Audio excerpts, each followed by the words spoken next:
Since the end of the Second World War, the US dollar has held the coveted role of reserve currency to the world. Backed by the planet's largest economy and undisputed global power, the greenback became the most important means of exchange and an integral conduit of cross-border commerce. As time went on, dependence on the dollar became self-reinforcing, increasing its value further and supporting its reputation as a stable store of wealth.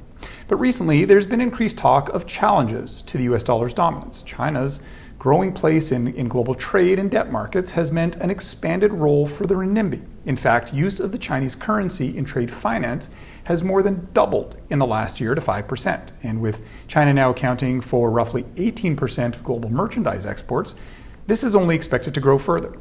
Western sanctions in response to Russia's invasion of Ukraine, which froze official Russian foreign exchange reserves, have only accelerated interest in de-dollarization on the part of countries looking to sanction-proof international financial flows. Increased bilateral trade between China and Russia and the settling of commodity transactions in renminbi are reminders of the evolving nature of our global financial architecture. Beyond the geopolitical drama, many developing countries, long encumbered by the dollar's influence on their domestic economies and the Federal Reserve's outsized role in dictating available policy options, are looking for greater monetary independence. The recent expansion of the so-called BRICS grouping of countries to include oil exporters like the United Arab Emirates and Saudi Arabia may increase the use of alternative currencies in settling contracts.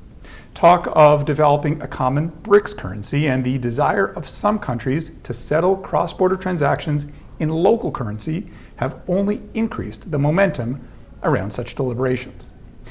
But amidst all the noise, the US dollar still dominates foreign exchange trades, accounting for more than half of international payments and almost 85% of all trade finance transactions. As a result, slightly less than 60% of official foreign exchange reserves held in the world's central banks are denominated in US dollars, with the renminbi still only accounting for about 3%. This dominance exists despite the decline in the US's contribution to both global GDP and global trade. Structural advantages, such as access to deep capital markets, openness to trade and investment, and trust in its supporting institutions means that the world still doesn't have a credible substitute to the US dollar. The greenback has weathered many challenges over the years, including the collapse of Bretton Woods in 1971, the emergence of the euro in 1999, and of course the 2008 global financial crisis. China's insatiable appetite for commodities and the impact of emergent geopolitical realignments will inevitably lead to more announcements of trade settled in non-USD currencies. These patterns may also grow due to greater regionalization of trade in the absence of a credible and inclusive trade governance system.